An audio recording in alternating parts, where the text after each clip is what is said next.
Olá, galera, tudo bom? Então, vou estar gravando um vídeo para vocês hoje para a gente corrigir as nossas atividades dessa segunda quinzena, certo? Ficar uma forma mais prática para todos nós, né? Através do vídeo. Então, vai aqui, vamos lá.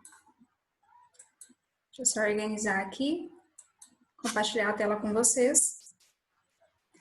Correção das atividades, nós estamos, vamos dizer assim, na segunda quinzena, né, do mês de agosto, tá? Então, História, professora Iris, turma 1º ano C. Vamos lá. Vou pegar uma ferramenta aqui para a gente rabiscar um pouquinho. Leia o texto a seguir para responder as atividades 1 e 2. Então, vamos ler o texto e saber sobre qual é o assunto que nós vamos falar, né? A civilização ocidental é, em muitos aspectos, tributária das civilizações do Antigo Oriente. Ou seja, nós temos heranças, né, dessa civilização do Antigo Oriente.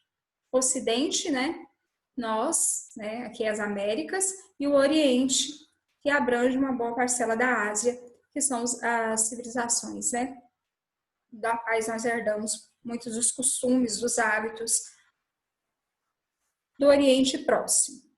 Tanto em relação às fundações materiais da cultura, quanto no campo religioso. Então, tanto culturalmente, né, politicamente, socialmente também, quanto na religião, muitas das nossas características são herdadas desses povos. Neste caso específico, ganham destaque os hebreus, certo? Os povos hebreus, eles ganham destaque no caso em questão estudado aqui. Ao entender por quê, né? Originários de Ur, uma cidade-estado da Mesopotâmia, migraram para a Palestina, certo? Onde constituíram as bases para o judaísmo, certo? E posteriormente também para o cristianismo, tá certo? Então, eles eram de Ur, né, na Mesopotâmia, e migraram, né, para a região da Palestina, ok? Então, são sobre esses povos que nós vamos falar na questão 1 e 2, sobre os povos hebreus e as suas influências na cultura ocidental.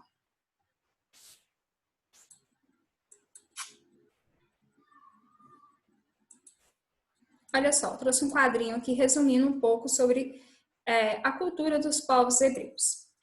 Religião, né? Eles eram monoteístas, ou seja, creem num único Deus, mono, né? Deus sem representação de estátuas. Não havia representação de estátuas como nas outras religiões, como, por exemplo, no Egito, na Grécia Antiga, não havia representação de estátuas. Como lei, né, como regra, eles tinham os 10 mandamentos, tinha a preservação do sábado, né, a santificação do sábado. Algumas religiões ainda conservam esse período, esse dogma. Páscoa. O que era a Páscoa? Comemoração da saída do Egito.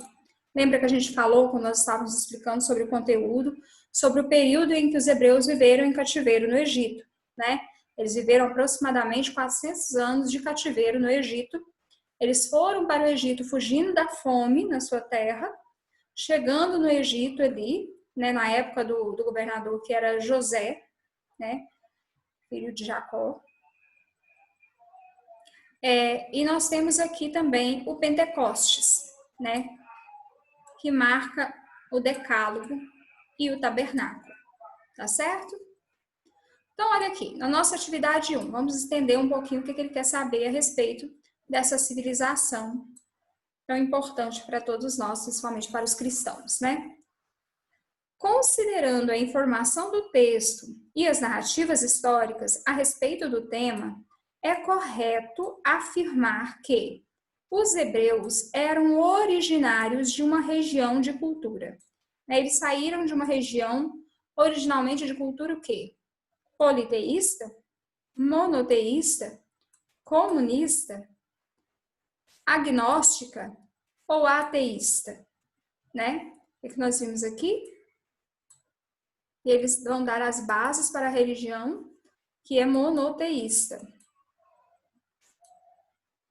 Certo? Então, nosso gabarito aqui é a letra B. Beleza? A resposta já estava aqui pra gente. Vamos seguir, então. Segunda atividade.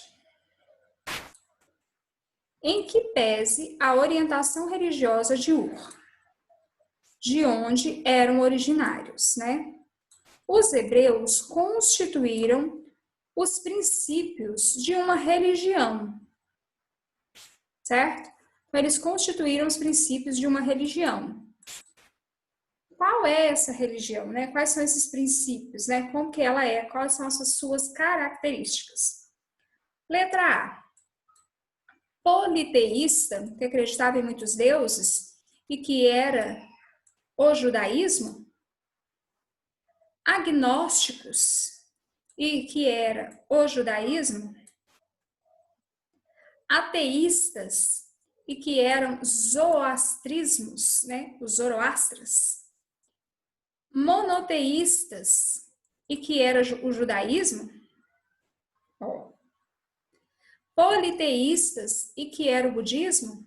A gente viu lá no comecinho, né? Que ela foi as bases para a religião judaísta. E ela era o quê? Monoteísta. Então, a partir daí, então, a gente já descarta essas questões, né? Opa, essa não. E o nosso gabarito, risquei aqui, mas é o que tá certo, tá? Deixa eu pôr minha estrelinha aqui. É a letra D, tá? Então, ele marca os princípios de uma religião monoteísta e que venha se constituir o judaísmo. Beleza? Um único Deus, um só Senhor.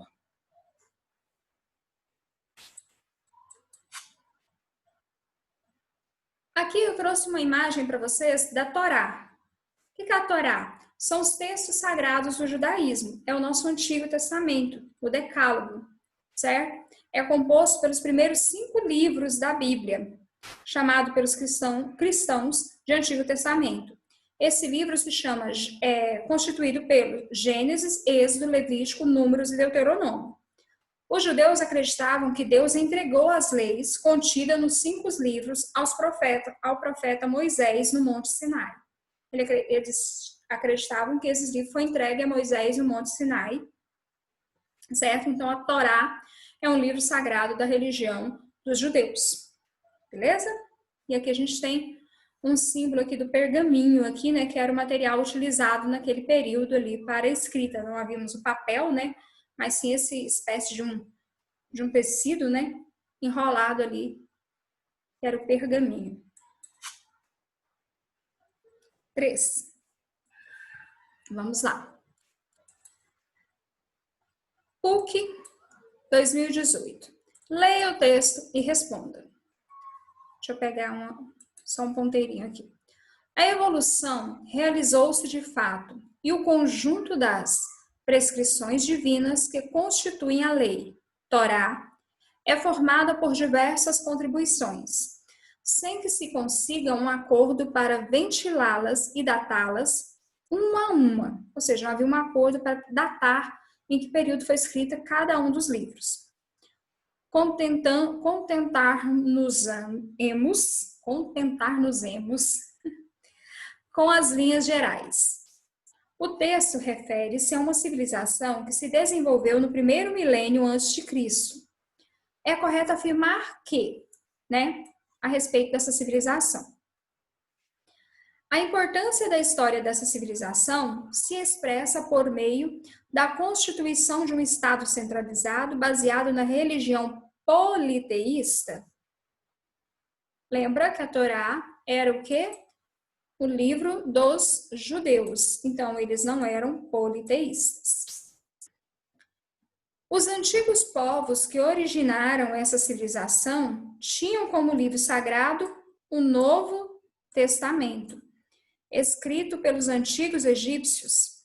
O Novo Testamento ele vem posterior ao Antigo Testamento e foram escritos, né, pelos, vamos dizer assim, pelos cristãos, né, e não pelos hebreus e não pelos egípcios.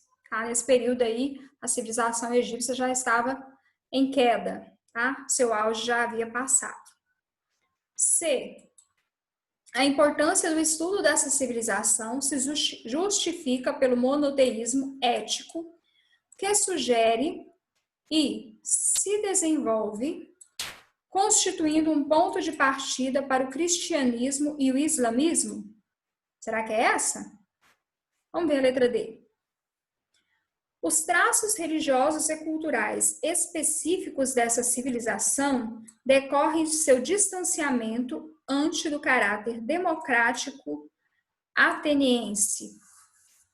Parece que não está dentro do contexto que nós estamos trabalhando. Os governantes dessa civilização eram considerados deuses. Há um só Deus, né?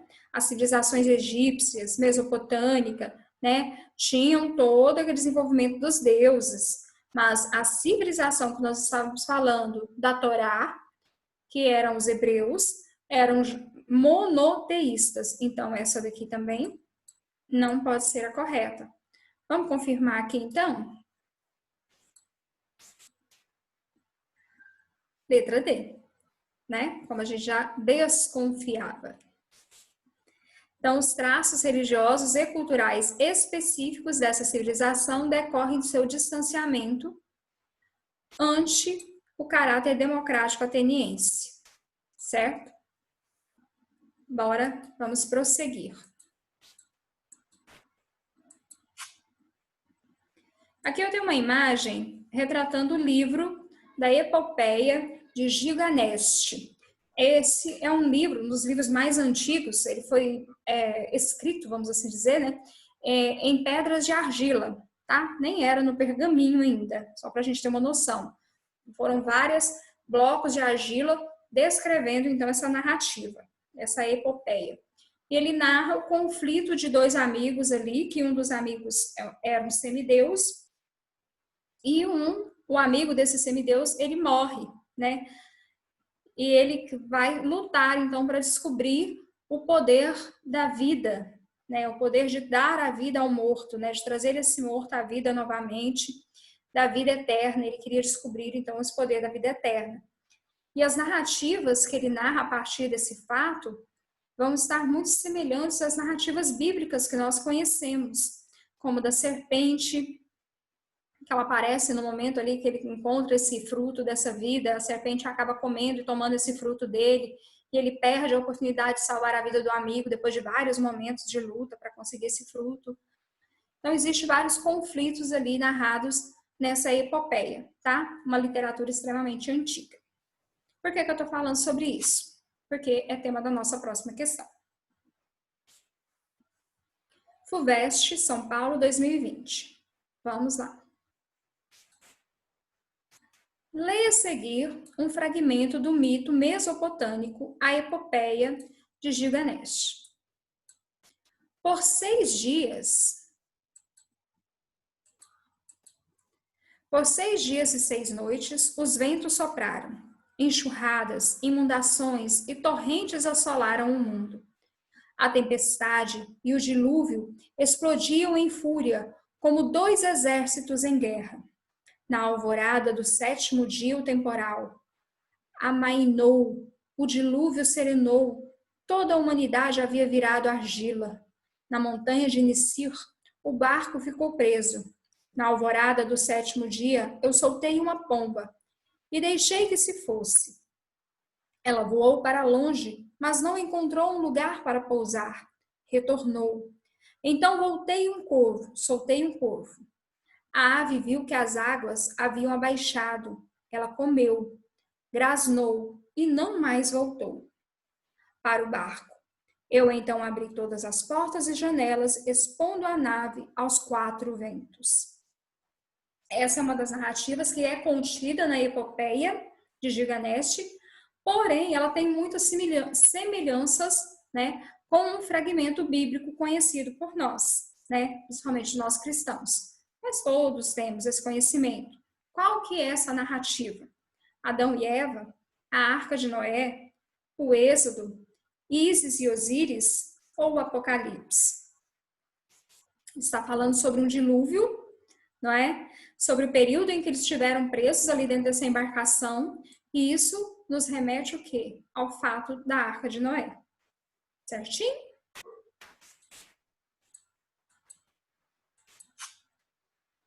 Nosso segundo bloco de questões. São 2 blocos de questões, né? E agora no nosso segundo bloco aqui. Vamos nessa.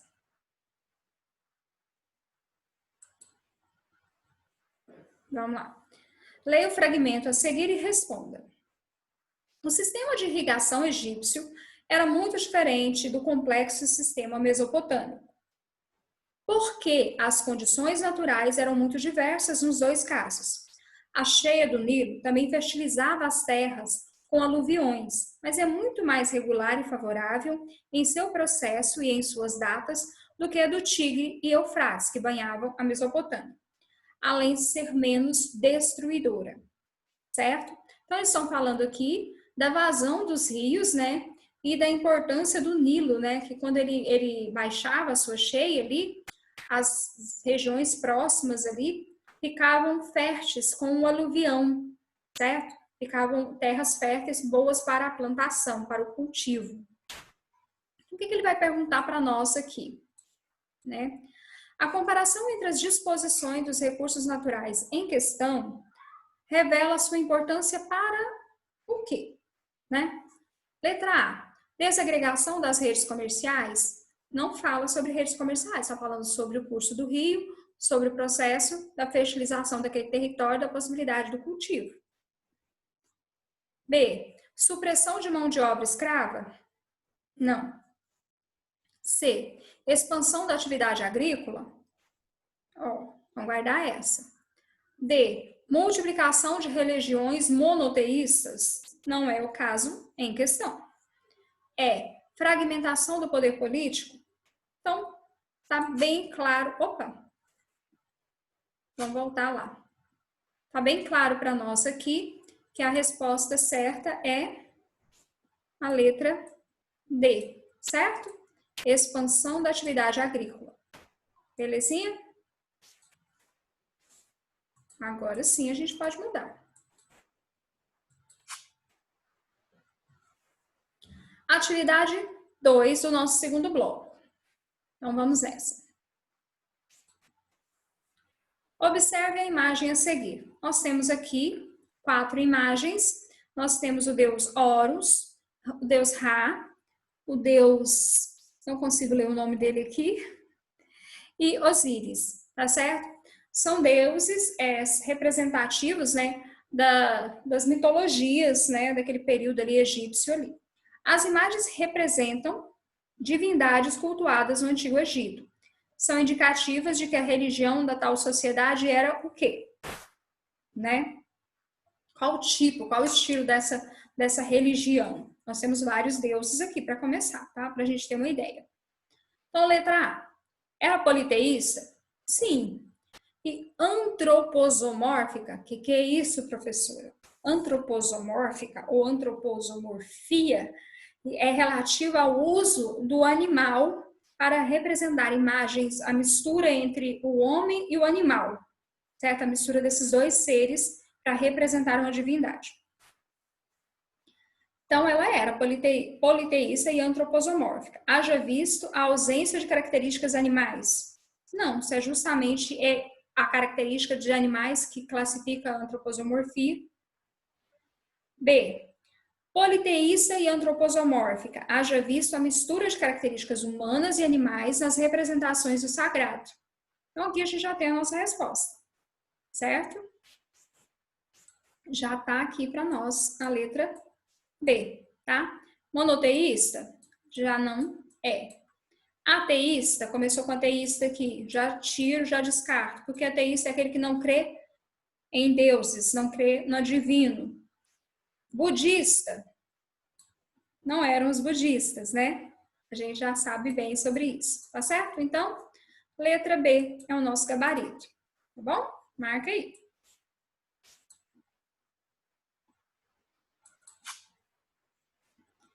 Três. Então, aqui a gente tem um mapa. Nós temos um mapa aqui que mostra pra gente o Baixo Egito, né? E o Alto Egito aqui, ó, no curso do Rio Nilo, tá certo? Aqui a gente tem a Palestina, tá? Fenícia, a Assíria, o Império Mesopotâmico, certo? O Mar Vermelho, né? Lembra lá que os hebreus, né, passaram o Mar Vermelho ali quando saíram do Egito, né? Então aqui o Golfo Pérsico e aqui o Mediterrâneo e o Mar Negro, tá bom? Essa região aqui. Aí ele quer saber que região é essa. O que ele está querendo perguntar para a gente é justamente isso, ó. Considerando as informações contidas no mapa e seus conhecimentos sobre o Antigo Egito, selecione a alternativa onde essa civilização se desenvolveu. Onde que a civilização do Egito Antigo se desenvolveu? Olha aqui, ela está aqui, ó. As margens do rio Nilo. Vamos ver se tem alguma alternativa sobre isso? Letra A. Ásia, no curso do rio Eufrates? Não. Ásia, no curso do rio Nilo? África, no curso do rio Nilo? A África entre o Mar Vermelho e o Golfo Pérsico? O Golfo Pérsico está aqui, o Mar Vermelho está aqui. Ele está às margens do rio Nilo. A Ásia entre o Mar Vermelho e o Golfo Pérsico? Não, tá certo? Então, a nossa resposta certa é no continente africano, tá certo? O Egito está na África, bem no topinho aqui da África, né? Bem aqui, ó, no mapa aqui, ó. Tá bem na ponta da África aqui, quase que passando para a Ásia. Certinho?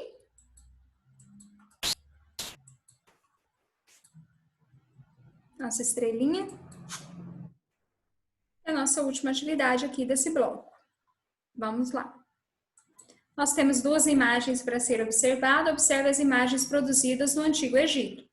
Homens trabalhando, né? E aqui eu tenho um homem trabalhando o reino antigo e o reino novo, ok? As imagens indicam o quê? O que essas imagens nos indicam, né? O que elas estão falando para nós? A. O caráter familiar do cultivo agrícola no Oriente Próximo. Não está falando sobre o Oriente Próximo e nós não temos uma característica familiar aqui, certo? Dada a escassez da mão de obra, a proibição no Antigo Egito do trabalho compulsório. B. A inexistência de qualquer conhecimento tecnológico que permitisse o aprimoramento da produção de alimentos e que provocava longas temporadas de fome. Oh, foi mal. Então, olha aqui. C. O prevalecimento da agricultura como única atividade econômica, dada a impossibilidade de caça ou pesca nas regiões ocupadas no Antigo Egito. Prevalecência da agricultura como única atividade econômica. A dificuldade de acesso à água em todo o Egito. Gente, o Egito era dádiva do Nilo, certo? Então, ele estava às margens do Nilo, os maiores rios, né, do mundo. Letra E. A importância das atividades agrícolas no Antigo Egito que ocupavam os trabalhadores durante aproximadamente metade do ano. Tá bom? Belezinha?